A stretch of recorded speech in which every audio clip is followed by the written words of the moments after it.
दोस्तों, आज की इस भागदौड़ भरी जिंदगी में प्रत्येक व्यक्ति एक बेहतर जिंदगी की दौड़ में भाग रहा है। लेकिन उनमें से कुछ ही चुनिंदा लोग हैं जो अपने लक्ष्यों को हासिल कर पाते हैं, जबकि ज़्यादातर लोग अपने लक्ष्य तक कभी पहुंच ही नहीं पाते। हम सब भी अपने लक्ष्य की ओर अपना पहला कदम बढ़ाते हैं तो हमारे मन में विभिन्न प्रकार के विचार उठते हैं, जैसे मैं इसे हासिल कर भी पाऊंगा या नहीं। अरे, इसमें तो बहुत समय लगेगा, लेकिन मेरे पास तो इतना समय ही नहीं है। अगर मैं असफल हो गया तो लोग क्या कहेंगे, रिश्तेदार, आस पड़ोसी और दोस्त क्या कहेंगे। लेकिन इन सब में भी जो सबसे बड़ा डर रहता है वह यह है कि क्या मैं इस काम में सफल हो भी पाऊंगा या नहीं। तो दोस्तों, आज की इस बोध कहानी के माध्यम से हम जानेंगे कि अपनी असफलता की डर को कैसे खत्म किया जाए, और साथ ही हम ये भी जानने के प्रयास करेंगे कि हमारे मन में ये असफलता का डर क्यों पैदा होता है, इसका क्या कारण है। तो आइए आगे इस कहानी में हम ये सब जानने का प्रयास करते हैं। बहुत समय पहले की बात है। एक बौद्ध सन्यासी एक जंगल के पास अपनी कुटिया बनाकर रहा करते थे। वो बौद्ध सन्यासी बहुत ही बुद्धिमानी व्यक्ति थे।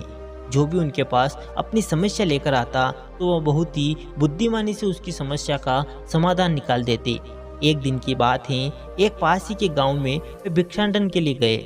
जब वह भिक्षा मांगकर वापस लौट रहे थे तो रास्ते में उन्हें एक युवा व्यक्ति ने रोक लिया और कहा, मैंने सुना है कि आप किसी भी समस्या को बड़ी बुद्धिमानी और सहजता से सुलझा देते हैं। हालांकि मुझे तो जरा भी विश्वास नहीं है कि आप मेरी इस जटिल समस्या को सुलझा पाएंगे, लेकिन मैंने लोगों से आपकी बुद्धिमानी के बहुत से किस्से सुन रखे हैं।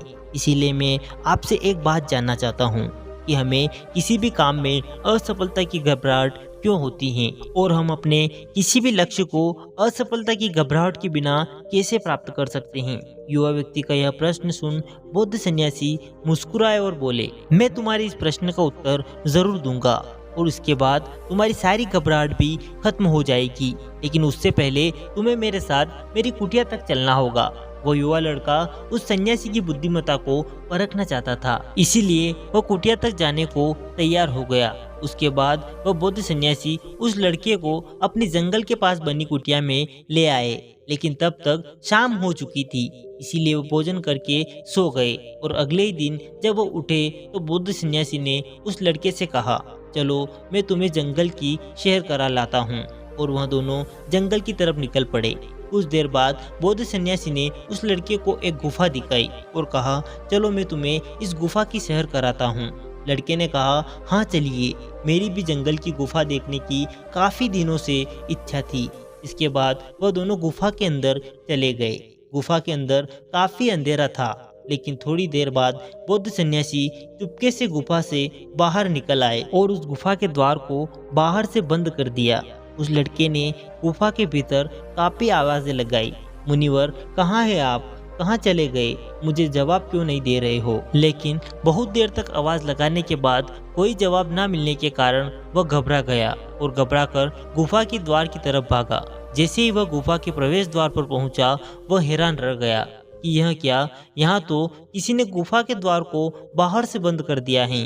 अब मैं बाहर कैसे निकलूंगा। अब वह अकेला अकेला उस अंधेरी गुफा में काफी भयभीत और परेशान हो गया और वह सोचने लगा कि कहीं उस सन्यासी ने मुझे मारने की योजना तो नहीं बनाई थी।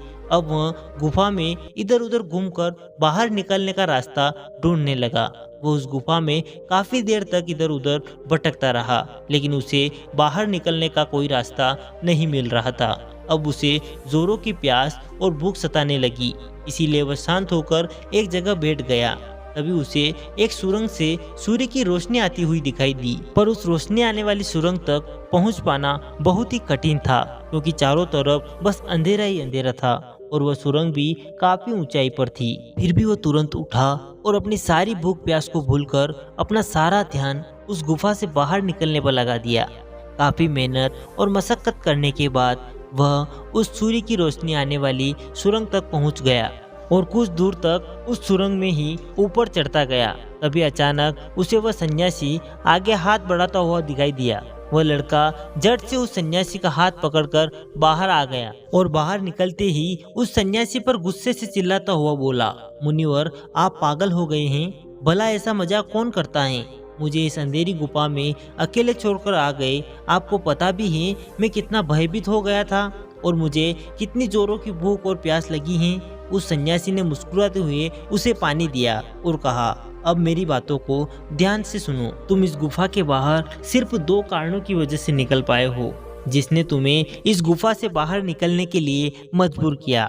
पहला कारण क्योंकि तुम्हें जोरों की प्यास और भूख लगी थी और दूसरा कारण तुम्हें वहाँ घुटन महसूस हो रही थी क्योंकि तुम्हें मित्रों और परिवार वालों के साथ रहने की आदत सी पड़ चुकी थी। अब मैं तुम्हें 2 मुख्य कारण बताता हूँ जिसकी वजह से तुम इस गुफा से बाहर निकल पाए हो। पहला कारण क्योंकि तुम्हारे साथ वहाँ यह कहने वाले लोग नहीं थे कि इतने अंधेरे में इतनी ऊंचाई पर तुम कैसे सुरंग पर पहुँच पाओगे, यह तो असंभव है। और दूसरा कारण कि वहाँ यह कहने वाले लोग भी नहीं थे कि चलो कोई दूसरा रास्ता देखते हैं, इससे भी आसान रास्ता मिल जाएगा और हम बहुत ही आसानी से इस गुफा से बाहर निकल जाएंगे। सफलता प्राप्त करने का नियम भी कुछ ऐसा ही है। यह तो मैंने तुम्हें एक उदाहरण देके बताया है कि सफलता कैसे प्राप्त करें, पर वास्तविक दुनिया इससे कहीं अधिक जटिल होती है। वहाँ हमें सलाह देने के लिए बहुत से फालतू लोग मिल जाते हैं जो खुद तो कुछ कर नहीं पाते लेकिन हमें ज्ञान देते हैं कि यह मत करो, यह बहुत ही कठिन है, यह तुमसे ना हो पाएगा, इससे अच्छा तो तुम वो काम कर लो, उसमें तुम्हें निश्चित रूप से सफलता मिल जाएगी। और ऐसे ही वह हमारे दिमाग को भटका कर चले जाते हैं और हमें खुद पर संदेह होने लगता है। सफलता ना मिलने का एक बड़ा कारण यह भी है कि सफलता प्राप्त करने की प्रक्रिया बहुत ही लंबी होती है और यहाँ पर जब हमारा मन घंटों घंटों में बदल जाता है तो फिर लक्ष्य प्राप्ति के महीनों और सालों के प्रयास में हमारा मन क्यों नहीं बदलेगा। हमारा मन बदल ही जाता है और हम उस रास्ते को छोड़कर अलग अलग रास्ते अपनाने लगते हैं। गौतम बुद्ध भी अक्सर अपने शिष्यों से कहा करते थे कि परेशानियां हमें तभी दिखती हैं जब हमारा ध्यान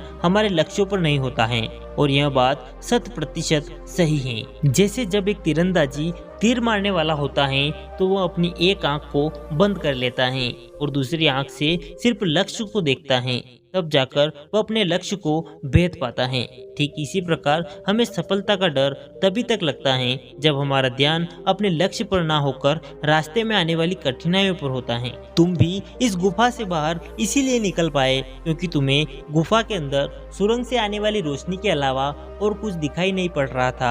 अगर उस गुफा के अंदर प्रकाश होता तो तुम वहाँ के बड़े बड़े गड्ढों और कीड़ों मकोड़ों को देखकर डर जाती और वहीं भटकते रह जाती। इसीलिए अपना सारा ध्यान केवल अपने लक्ष्य पर टिकाए रखो और आसपास क्या हो रहा है, लोग क्या बोल रहे हैं, उस पर ध्यान देना बंद कर दो। तुम्हारे दोस्त और रिश्तेदार क्या कर रहे हैं, उन्हें सफलता मिली कि नहीं, यह सब देखना बंद कर दो और केवल खुद के काम पर ध्यान दो। फिर देखना कि जब तुम्हारा समय आएगा तो लोग खड़े होकर तुम्हारे लिए तालियां बजाएंगे। और इतना कहकर वह बौद्ध सन्यासी मौन हो गए। उस युवा लड़के ने कहा, मुनिवर, आपने तो आज मेरी आंखें ही खोल दी। आपकी कही हर एक बात में मुझे बुद्धिमानी नजर आई।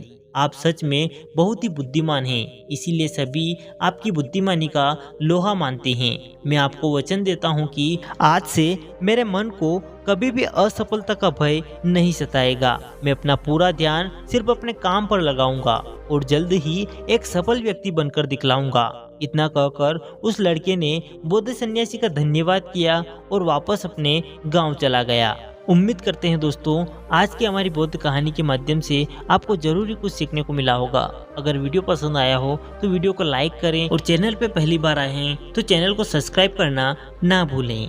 धन्यवाद।